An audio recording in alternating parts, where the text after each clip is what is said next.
Paparan asap rokok amat berbahaya bagi anak. Bahkan sebelum ia lahir ke dunia, asap rokok adalah penyebab bayi meninggal dalam kandungan. Cacat lahir juga jadi risikonya. Paparannya bisa melalui asap rokok yang dihirup oleh sang. Selamat pagi pemirsa, seputar informasi kembali hadir di sela-sela aktivitas Anda. Bersama saya Kelin Nastabita akan membawakan berita-berita terbaru dan terpercaya pada hari ini.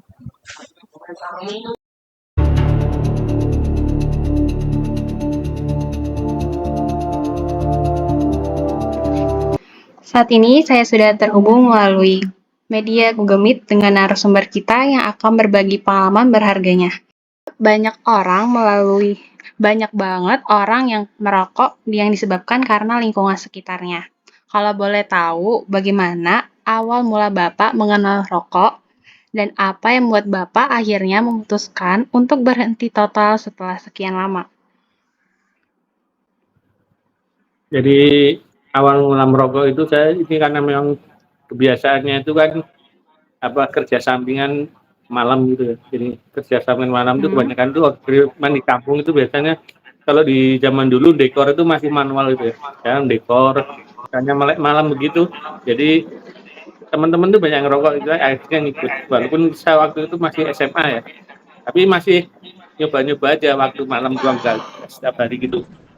Terus ada momen tertentu di mana karena kita waktu itu sering begadang begitu kan sambil ngerokok, itu paginya itu badannya itu nggak enak tuh, napasnya itu rasa berat. Akhirnya kita aduh kalau gini nih jadi masalah nih tubuh, jadi akhirnya kita coba berhenti rokok.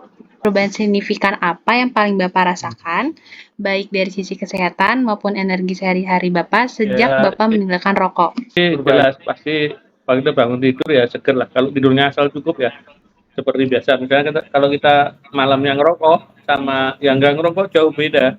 Waktu paginya bangunnya itu tuh berasa lebih napasnya itu tenggorokannya nggak kering, jadi enak gitu untuk aktivitas di ini aktivitas paginya sampai siang sampai malamnya itu nggak ada masalah. Sebagai seorang yang sudah berhenti merokok atau melewati masa sulit berhenti merokok, apa saran atau tips dari Bapak untuk kami sebagai pelajar agar tidak terjerumus dalam kebiasaan ini? Berteman tuh nyari yang teman yang istilahnya baik dalam arti nggak merokok nih, yang nggak merokok itu akan lebih bagus. Kalau kita ada lingkungan orang yang merokok, pasti lama-lama kalau di situasi tertentu, kalau kita sama-sama laki-laki itu, ini kalau laki-laki ya Bang.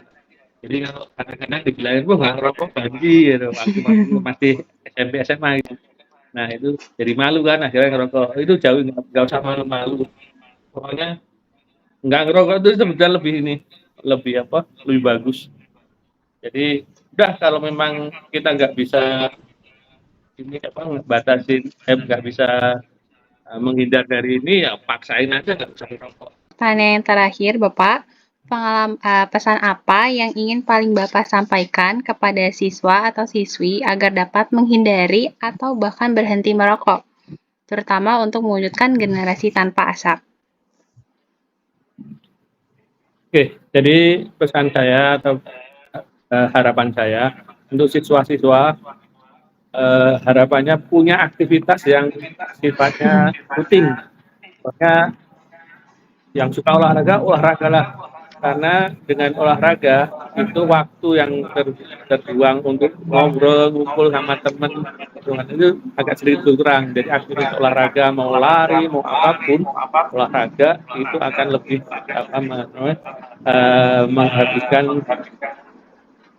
menghabiskan sisa waktu kita untuk aktivitas yang berguna, supaya waktu yang itu nggak dimanfaatkan untuk ada yang rokok atau kayak gitu. Jadi itu harapan saya atau kesan saya untuk ini ya, untuk siswa-siswa. Dan kalau yang udah terlanjur merokok, tolong hindari yang namanya merokok. Di usia yang kalian ini sangat rugi kalau kita merokok. Sementara banyak makanan sekarang kan udah nggak begitu ini ya, nggak begitu benar-benar sehat. Kalau kita tambah rokok, tambah ini ya pasti akan menjadi masalah di tubuh kita. Banyak ya. Baik, terima kasih Pak Teguh atas wawancaranya. Menutup acara berita pada pagi hari ini, ikuti terus berita hangat pada selanjutnya. Saya Kelly Nastabita, pamit undur diri. Selamat pagi dan sampai jumpa.